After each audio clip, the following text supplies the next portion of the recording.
Imagine you're at a high school reunion. You're talking to your old lab partner, the guy who got a perfect score on his SATs, went to an Ivy League school, and currently works as a senior engineer. He's brilliant. He can explain the second law of thermodynamics while solving a Rubik's Cube.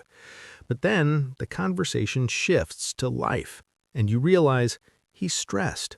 He's worried about his mortgage. He's waiting for his bonus just to fix the HVAC. He's got $200,000 in student loans and a net worth that's, if we're being honest, probably hovering right around zero. Now look at the other guy in your class, the one who barely scraped by in C+ algebra. He owns a local landscaping business or a few dry cleaning franchises.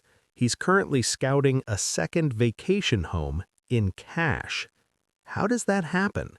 How does someone with a 145 IQ end up financially stuck while someone who can't calculate a derivative builds a multi-million-dollar empire? There is a broke ceiling that specifically targets smart people, and if you feel like you're doing everything right, but your bank account isn't reflecting your intelligence, you are likely hitting it right now. My name is Prime, and I spend way too much time thinking about the weird, often irrational psychology behind how we handle money. If you're someone who feels like you've followed the smart path, good grades, good degree, good job, but you're still living paycheck to paycheck or feeling behind on your goals, make sure to hit that subscribe button and give this video a thumbs up if this helps you out. Because today, we're going to break down the math of why being smart might actually be your biggest financial liability. The intelligence paradox. Look, we've been fed a lie since kindergarten. The lie is intelligence equals success equals wealth. But the data doesn't back that up. Here's the thing. Researchers at Ohio State University tracked over 7,000 people and found that while there is a slight correlation between IQ and income, there is almost zero correlation between IQ and net worth. In fact, the study showed that people with an IQ of 140 were actually more likely to have high credit card debt and financial distress than people with an average IQ. Think about that. You can be in the top 1% of human intelligence and be in the bottom 20% of financial stability. This is where it gets really interesting. Why is that? Reason 1. The curse of complexity. Smart people love complexity. If a problem is easy, it's boring. So when it comes to money, a smart person looks at a simple index fund, which is basically the cheat code to wealth, and they think, there's no way it's that simple. I'm smarter than the average. I can find an edge. They start looking at complex options trading, crypto arbitrage, or high-fee tax-advantaged whole life insurance policies. They try to outsmart the market. Let's look at the math. Say you have $10,000. The simple guy puts it in a boring S&P 500 index fund. He doesn't touch it. Over 30 years at 10%, that's $174,494. The smart guy tries to time the market. He jumps in and out. He pays 1.5% in management fees because he thinks he needs a sophisticated advisor. He misses just the 10 best trading days of the decade because he was waiting for a dip. His return drops to 5% after 30 years. He now has $43,219. He literally thought himself out of $130,000. He used his intelligence to build a labyrinth, and then he got lost in it. Reason 2.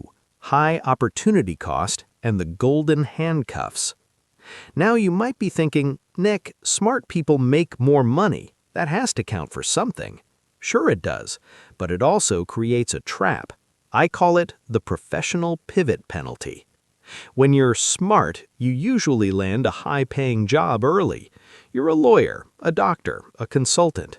You start making $150K or $200K at age 26. But here's what most people don't realize.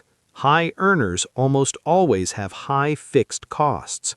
You buy the smart person house in the smart person neighborhood. You lease the European SUV because that's what a successful person drives. Suddenly, your monthly cost of living, is $10,000. You are now a slave to your own intelligence. You can't take a risk. You can't start that business you've been thinking about because you can't afford to make $0 for a year. The average guy who started a plumbing business at 22, he's used to living on $40K. He's lean. He can take risks. Smart people are often too successful to ever become wealthy. Reason 3. Analysis paralysis, the math of indecision. Here's a relatable analogy. Imagine you're at a restaurant with a 50-page menu. The smart person reads every page. They check the ingredients. They look up reviews of the sea bass on their phone. The average person sees burger, likes burgers, and orders the burger. By the time the smart person decides, the kitchen is closed. In the world of wealth, execution beats optimization every single time.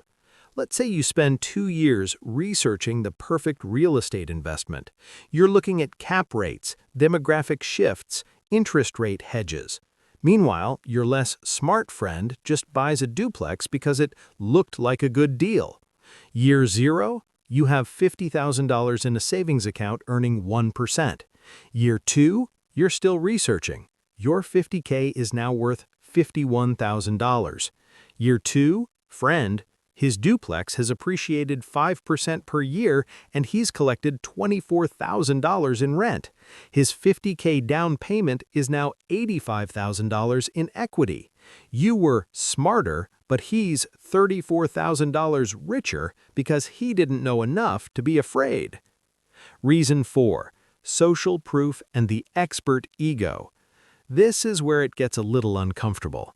Smart people have a very hard time saying 3 words, I don't know.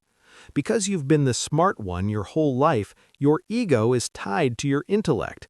This makes you a prime target for sophisticated scams.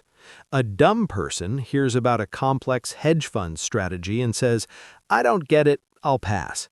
A smart person hears it, doesn't get it, but doesn't want to look like they don't get it. So they nod, they invest, and they lose. Look at the collapse of FTX or some of these massive hedge fund blow-ups. The victims weren't people who didn't finish high school. The victims were MIT grads and Stanford MBAs. They were too smart to realize they were being played. The action plan, breaking the broke ceiling. So, if you're smart, are you doomed to be broke? Of course not, but you have to de-intellectualize your money. Here is your 3-step plan to break the broke ceiling. Number 1, automate to eliminate your brain. The biggest threat to your wealth is you tweaking things. Set up an automatic transfer to a total market index fund. Treat it like a utility bill. Don't look at the charts, don't read the financial news. Your goal is to be as unintelligent as possible with your execution. Number 2, the 50% rule for lifestyle creep. Every time you get a smart person raise or bonus, take 50% of the after-tax increase and invest it immediately. Live on the other 50%. This prevents the golden handcuffs from locking. And number 3, value simple over sexy. If you can't explain your investment strategy to a 10-year-old on a napkin, it's probably a bad strategy.